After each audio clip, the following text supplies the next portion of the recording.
guys, welcome back to my channel. So today I'm doing this spring inspired pink girly makeup look. So it just turned spring here in Australia and I'm so excited for the warm weather.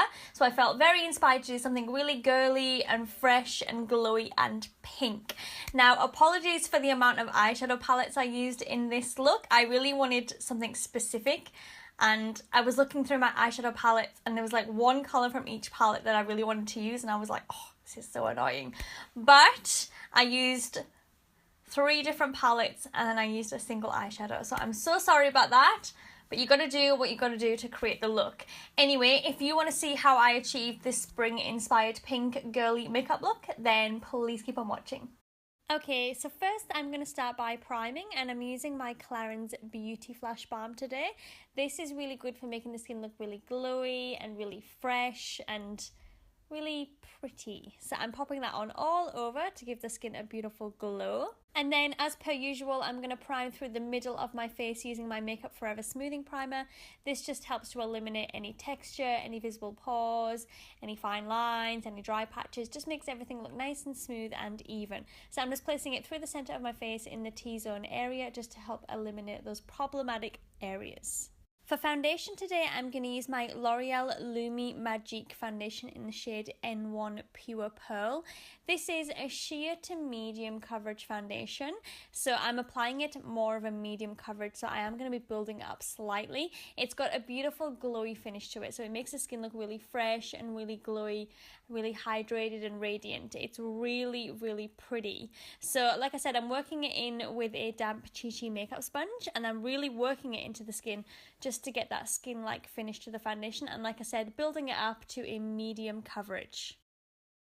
Then I'll take my Giorgio Armani Master Corrector number 2 and apply it directly onto the very dark inner areas of the eye, and then working that in with a Zoeva 142 buffing brush just to blend that into the skin. You want to focus this product right on those dark areas to help eliminate the darkness and brighten the inner corners of the eyes. Then for conceal and highlight today, I'm going to use my IT Cosmetics Bye Bye Under Eye in the shade Light, and I'm basically putting it onto the center parts of the face, so the center of the chin, down the nose, center of the forehead, inner parts of the cheeks and under the eyes, and I'm just going to work that all in again with a damp Chi makeup sponge, just really working it into the foundation.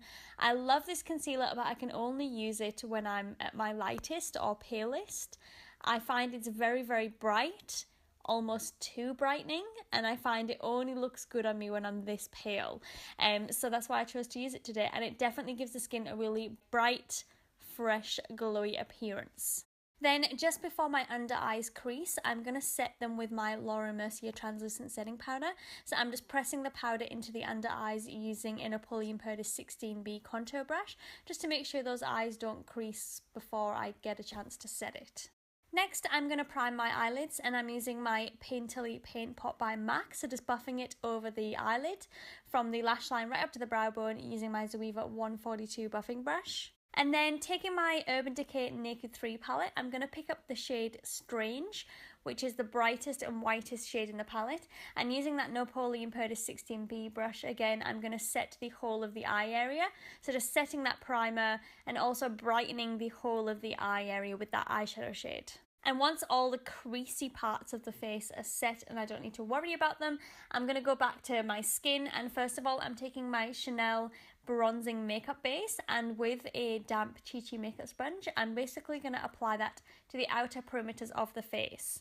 So I'm using this as a cream bronzer today, so taking it down the sides of the forehead, along the top of the forehead, under the cheekbones and on the top of the cheekbones, and also a little bit on the nose. So I'm just working it in and then building it up until I get the colour I desire, and this is just going to give the skin a really beautiful bronzed appearance, but using a cream just makes it look a little bit more natural and less powdery and makeup-y. So that's the effect that I'm going for today. I want everything to look really bright and fresh, and this product is perfect for that. Now I'm also taking that a little bit under the jawbone just to give a little bit of a contour and just to strengthen and define the jawbone, also to give a little bit of a bronzed appearance to the neck, just so everything flows and looks a little bit more natural and less like makeup. Then taking my MAC Mineralise Skin Finish in the shade Light and my Smashbox contour brush, I'm going to set the centre of the face. So where we haven't already put any powders or any bronzer, I'm just going to set that with that MAC powder. This powder again is quite a brightening powder, so it's going to set the foundation but it's not going to mattify, so it's going to keep everything looking fresh and glowy but help to make everything last long. And then I'm going to take my Physicians Formula Airbrush Bronzing Veil in light medium, and I'm going to use that to set that cream bronzer. So I'm just pressing it lightly on top of that cream bronzer just to set it and also add a little bit of extra dimension to the skin. This bronzer has a lot of light reflection to it, so again, like the MAC Mineralise Skin Finish, it won't make everything look matte and powdery. It'll set, but it'll also add a little bit of luminosity, which is definitely what we're going for today. And then for blush today, I'm taking the beautiful Pink Sugar by Bobbi Brown. This is such an amazing candy pink, perfect for this makeup look. And I'm just pressing that into the apples of the cheeks and blending it up into that bronzer. Okay, back to eyes. So I'm picking up my Zoeva Rodeo Belle palette and I'm using the shade Cactus Flower, which is like a beautiful salmon pink. And I'm going to use this as my transition shade. So I'm basically going to wash that all the way through the contour of the eye. So being really light and gentle with it and just kind of washing it through from the outer corner to the inner corner, kind of window washer, circular motions, building up the colour until we build a nice strong transition. And then I'm going to pick up the shade Sable by MAC and I'm concentrating this on the outer part of the eye. So on the outer part of the eyelid and also up into the outer part of the crease. So just pressing it on and then blending it in really, really gently, keeping it quite concentrated to those areas just so it doesn't get too widespread. Blending it slightly into the crease just to add a little bit of depth and dimension to the eyes, but without making it too dark and too heavy. Because this is a spring makeup look, we want everything to be really soft and really kind of girly and pretty without it looking too evening. Next, I'm going back to that Naked 3 palette and I'm taking the shade Dust, which is a beautiful, glowy, metallic-y pink. It's a stunning colour. I'm going to take a really small definer brush and I'm going to spritz it with some MAC Fix Plus just to make it nice and wet. And then I'm going to use that to apply the eyeshadow to the eyelid. Now using the MAC Fix Plus will not only intensify the colour, but it'll make it kind of pack onto the lid a little bit easier and build up the colour and stay in place. So that's the technique that I'm using today. So I'm just placing this all over the mobile lid and working it and blending it into that transition shade that we placed and that MAC Sable shade. So just pressing it on, building up the intensity, blending it until it looks really, really metallic-y and glowy. Next, I'm going to do a small wing with a liquid liner. Now, first of all, I picked up my Lancome liner plume in number 1 black, and I tried to use it, and I really liked this liner, but it kept skipping, and it kept drying out, and it just wasn't performing for me today. So I ended up going back to the Kat Von D tattoo liner in black, which is always works for me. This is phenomenal. So I'm just creating a really small wing, nothing too dramatic, nothing too thick, a little bit of a flick on the outer corner just to lift, and then just to define the lashes. Now for the lower lash line, I wanted to add a pop of colour. So first of all, I'm taking the Colourpop Cream Gel Liner in Piggy Bank, which is this beautiful fluorescent pink.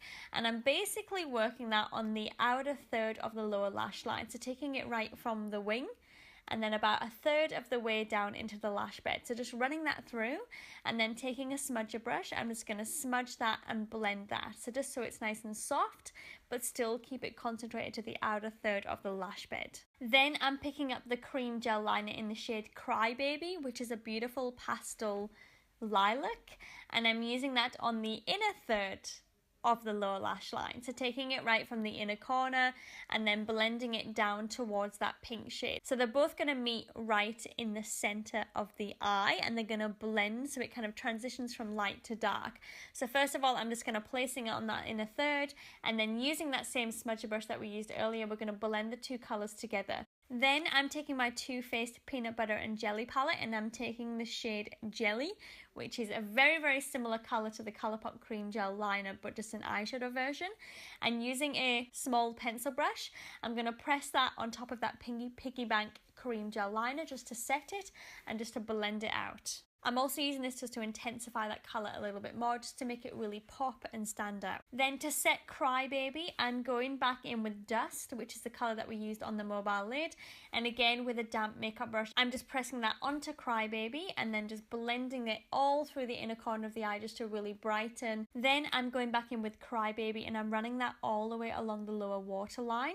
This is going to brighten and open up the eyes, but it's also going to add a little bit of a colour between the pink and the eye. Pink sometimes really close to the eye can make the eye look a little bit sick, so just adding this shade in between is just going to brighten up the eyes and just create a kind of definition between the pink and the eye. Then for mascara today, I'm going in with the Lancome Hypno Star.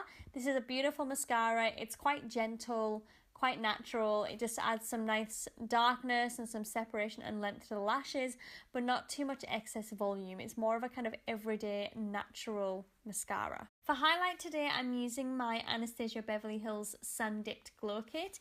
Now, first of all, I went in with Tourmaline and I placed that on the inner corners of the eyes, and then I realised it was just a little bit too dark. It's quite a dark highlighter. So then I changed my mind and I went in with Moonstone, and I used this on the high points of the face, so inner corners of the eyes, under the brows, tip of the nose, Cupid's bow and the top of the cheekbone. So just building up the colour, applying it, blending it, building it up until we get a beautiful glowy highlight to the skin. This glow kit is phenomenal. It is probably my most favourite highlighter at the moment. I kind of flick between the two lighter shades, and then sometimes I'll use the bronze shade just to kind of add a little bit of a highlight to my bronzer, but it's such an intense highlight, so pretty. I love this. Now onto those beautiful pink lips. So first of all, I'm going to line my lips with the Napoleon Purdy's lip liner in the shade Hot Pink, which is basically a fluorescent candy pink. It's beautiful. So I'm lining the lips and then I'm going to fill them in with this lip liner to give them a really strong base. And then for the actual lipstick, I'm using my Giorgio Armani Lip Maestro in the shade 505, which again is a beautiful fluorescent candy pink. This is full inspiration for this makeup look today. I love this lipstick. It's so beautiful. The Lip Maestros by Armani are liquid lipsticks, but they're kind of a velvety matte finish rather than a matte finish. So a little bit more comfortable and a little bit more hydrating and more kind of forgiving for a drier lip. I love these formulas, really good. Now the mascara has dried, I'm going to go back in with lashes, and today I'm using my Glam by Manicure lashes in the style Taylor, which is quite a soft, natural eyelash. They're quite long, so they add quite a lot of length, but very kind of soft and thin and wispy, I suppose. So I'm putting them on with my Model Rock lash glue, and this is just going to add some definition to the lashes but not kind of overwhelm them. It's just going to make them look a lot more kind of long and fluttery and pretty. And then last step for the look is just a spritz of MAC Fix Plus all over to brighten, give a glow and set the makeup for the rest of the day. So this is the finished look. I really hope you guys enjoyed that. If you did, please give me a thumbs up. Don't forget to subscribe, and I hope to see you on the next video. Have a wonderful day and I'll see you very, very soon. Bye!